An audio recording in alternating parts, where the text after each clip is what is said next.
Ah, the French champagne. So let's move into our next round. Sounds good?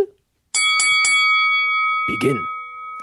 That's a new thing. Boy, is there one film in this category that is going to win, and it's not Million Dollar Baby, because that fucking film was the quietest goddamn movie I have ever seen. I could not understand or hear a single thing that was said. TV was on max. Yeah. I had the surround sound headphones on, and I had them blasted. And then when I exited out of the disc and the PlayStation 4 sounds came on, I was deaf for I assumed that when you're in war and like a flashbang goes off, that that's what happened to me. Yeah, you were shell shocked in your basement for 20 minutes. Yeah, you gotta stop playing Call of Duty so much. Yeah, Sean, I agree. Between like, I won't have too much to say, as I often don't for sound. It's usually a shorter category. I find for Million Dollar Baby, between the grumbled lines, between the music that I thought was pretentious. I think it was understated in nice ways sometimes, but in other ways it was like a whole separate thing that, like, I expected the camera to pan over and someone was on a guitar. Well, the guitarist does have their own line in the credits. Yeah, I bet. You know what I mean? Like, I just half expected to be them in the gym with them or something.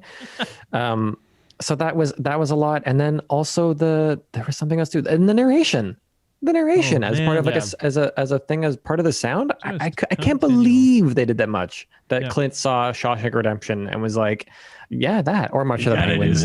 One of the two. Morgan, I need you to come mumble in my movie. I'll be mumbling, and Hilary Swank's going to be mumbling with an accent. Could you dub over the whole film so I could actually hear his lines? Because that's a great Clint. That's a great Clint.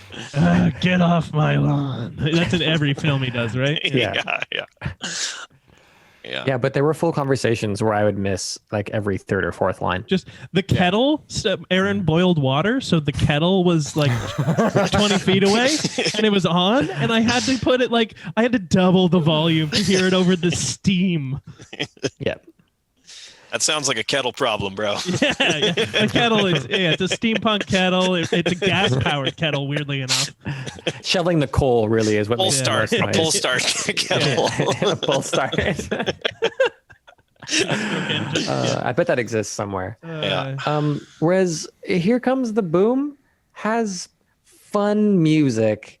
Yeah. I don't know. And there's a whole subplot about music in this movie. There is. And that to me is actually like a really good subplot. A really good subplot. I thought that they actually did a good job with what they showed us, and they should have showed us more. There should have been more of a emphasis on that. Like, the kids should have. Yeah. Did the kids play his song as he walked in? At the end, yeah. Something else. The Holly Hold Me. Holly Hold Me. Yeah, which I thought was a really funny choice for Henry Winkler, and he delivers that line well when he goes and changes the song. Yeah. And he's like, it's a hit. It's Neil Diamond. Yeah. It picks up. Yeah.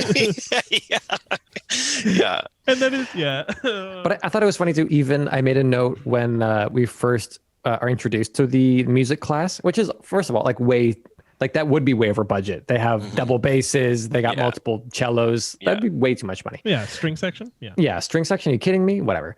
But regardless, when he first walks in, the music improves as he's walking into the room. I don't know if that was a choice because it's he's imagining it to be something better, or the kids are actually getting better. But at first, it's just off pitch enough beautiful that it's like this perfect encapsulation of the high school band, high school music. And I was like, wow, they nailed that sound.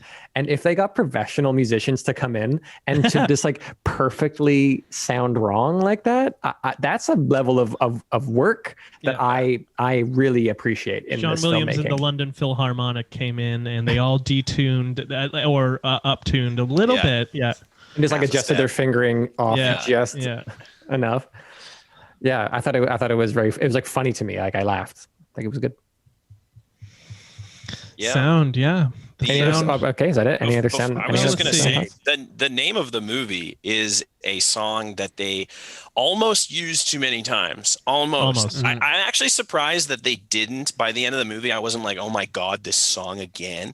They actually, I kind of like how they kind of like just like took a hard right away from that song. And I like how they almost used it as like a caricature MMA fighter song. And they were like, that's not what this is about, actually. Well, and then Winkler has his guitar, his airport guitar cover version, which is just perfect. It was good because Winkler's the man. He's the man. But also they have exactly what you're saying, Andrew. They have a payoff and a little bit of a joke where it as you say, it's a cliche to the point where the other fighter in one of his fights plays it ahead of him first, right? That's the whole thing that makes him have to get a different song. Yeah. So it's, there is some thought, and they are, except like they are laughing at themselves. Like the movie isn't afraid to be like, laugh at us, laugh at me, like laugh at all of us. And so like that's all wrapped up as part of it, I think. It's beautiful. Any other thoughts about sound? The score for Here Comes the Boom, the actual physical score was pretty insipid, and like at the end when it was just playing the same 4 bars of music over and over and over again, I kind of wanted to reach through and throttle him, but I like, as I said, I think the movie completely fell apart about 20 minutes before that, so I was already off the wagon. Right. Well, yeah. Whoops. Well, end of round here. That's it. I'm calling it. So moving on to our 4th and final main round. Acts good? So, so yeah, Dan? Well, I don't know where to start with the acting in these movies. I mean, it's tough. It is tough. So, Kevin James. Let's talk about Kevin James. Let's talk about Kevin James. Let us please. Because Kevin James, he shows in this movie that he is capable of some very grounded, genuine, heartfelt moments as an actor. Yep. Which made me so angry when he just fell back on his like Kevin James shtick. Right? Yeah. And I that's maybe the one thing I appreciated about the kind of out of character performance he has in the beginning of the film, where he's the opposite of a regular Kevin James guy. He's just an asshole. But then that goes away pretty quick. Like then by the time we're in the night school scene, he's like full on. Yeah. He's full on Kevin James. Yeah. Shtick. Yeah. So I don't know. There were some times in this movie where I was like really kind of floored by how good of an outing Kevin James was having. Yeah. Which then when you realized how little Salma Hayek cared about the entire movie in general, no, it was a little annoying to be like, Kevin James is trying Salma. Yeah. He's like out acting her. Like Salma Hayek, Oscar nominee, Oscar winner, nominee. I don't know. Nominee for sure. What was she nominated for? Frida. Oh yeah. Oh yeah. Right. Oh yeah. And just I gotta say, all-time fave for me. I love Salma Hayek. What a beautiful human. Okay, whatever. So keep it in your pants, Jack. Yeah, keep being weird on the podcast, Jack. What? She's stunning. But yeah, okay, fine. Yes, she is beautiful. She's beautiful. But her performance is bad. Yeah, she's normally like Selma Hayek could have shown up and like just played an exaggerated version of herself, which I think they were trying to get her to do, and that would have been charming as fuck because she's pretty. Or she's gorgeous. I shouldn't say she's pretty, but she's also just she's super talented. Wait, she's super talented. That's the thing. Got comedic quirky. chops. Yeah, absolutely. But she was phoning it in so fucking hard. Yeah. It was really disappointing. Like, to me, it was almost like she showed up. She hadn't looked at the script, and she was almost like getting someone to prompt her lines right before they'd go into the scene. Like the scene in the gym where he was trying to like make a really like he was a genuine kind of like play for her, and it like I actually felt like he's actually I mean, he's Kevin James, and he's in a scene with Salma Hayek, so he didn't even really have to act that hard, right? No, like he was like You're literally like, oh my God, like here's Salma Hayek and she's my, romantic opposite in this. And I have to try and like charm her. And he like I think even like for like the genre of comedy that it is, I think it's funny that he pulls out the thing and he just eats it, trying to do the slam dunk and he just eats it but like her line delivery in that scene is like literally like she's reading it like it's Saturday Night Live and they didn't have enough time to really go over the lines. Yeah. Or like what the scene even is. Yeah. Like anything. Yeah. It was tough. But Kevin James, to expand on him, like I mentioned him as being like potatoes.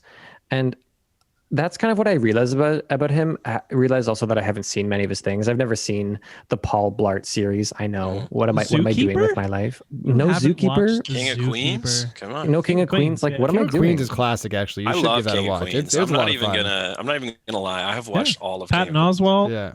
Great stuff. Great. Okay. So, okay, guys. Okay. But I kind of realized, like in this movie, he really is like potatoes. Like he's pretty bland. Like he doesn't make any. If you actually watch just his face, he barely does anything in terms of like it's a very neutral style of acting that he does for much of it. And it's like he's but for a lot of it, I found he's like kind of the potato thing that other people are doing more like interesting things around. You have Nico and you have Henry Winkler and you have these characters who are like being the interesting things and he's just like the starchy component, just being kind of absorbs the energy. And I don't mean like takes away from it. I actually think he does a pretty good job of balancing out like the quirkiness in the film. Like you want that guy. You want some potatoes in your bite. Like that's what you want. I don't know why am I hungry? I keep talking about food. Might be hungry. I kind of disagree face. though. Okay. I thought that I said this in my opening comments. I think that he actually kind of had this interesting balance of subtle nuance and cartoonish. So I agree. I think that he actually like lived on either end of neutral and bland. But like he wasn't trying and I agree with you, Dan. I just mean that he wasn't like the movie wasn't as though like it was led by him. This wasn't Jim Carrey in The Mask, where he is the prime. He's the tuna steak. Yeah, right. It's like he was, he was well-made potatoes. Yeah. Everyone wants a bit of potato. That's the thing. Unless that bit of potato is in a mall or in a zoo or at a grown-up Adventureland. I've never seen Grown Ups. I don't know what that's about. I feel like I should now. I feel like I'm missing out after this movie. Yeah. But his little kind of web series, The Sound Guy, pretty fucking funny if you guys haven't seen it. Yeah. He has a whole ongoing web series where he just like superimposes himself into popular movies as a sound recordist. Okay. All right. Yeah, it's good. It is actually good. Yeah. That He's sounds like clever. the kind of thing, He's really clever. That's what we would do if we had the money to superimpose things, though, is that kind of jokes. So we can appreciate. Yeah, that's true. The production value is super fucking high on these things too, though. It's pretty nuts. Yeah. Kevin James, if you're listening, don't come on the podcast, but if you could superimpose yourself into the podcast, oh my god, that would be a dream come true. That would be really great. Bring Carrie with you. You can actually just superimpose Carrie Elways instead of you. Yeah, that'll be like halfway. Yeah. # superimpose Carrie coming on. So Clint Eastwood is a mumbly terrible dude. actor.